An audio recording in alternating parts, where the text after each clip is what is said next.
Siyempre, hindi kami masyadong nahirapan.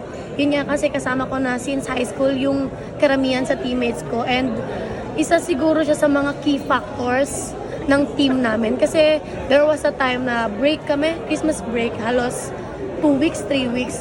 Then pagbalik namin sa training, hindi kami nahirapan. Siguro isang bagay na nakakapagpadali sa amin is yung chemistry namin. Kilala na namin yung bawat isa. Alam na namin kung paano namin susuyuin yung isa, kung kailan yung isa wala sa mood. Parang ganun, parang family na talaga yung tingin namin sa isa't isa. Siguro yung pressure hindi na po mawawala.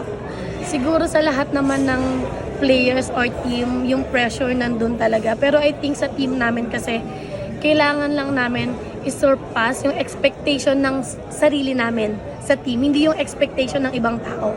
Kasi yun nga, gaya ng sinabi ko kanina, ako mas kilala ko yung sarili ko, mas kilala ko yung team ko, I have my own expectation sa team. So yun, kailangan lang namin maging better every day, every training. Sabi ko nga lagi sa kanila na hindi dapat mag-improve agad. Basta every training, alam mo nag-i-improve ka ng 1%.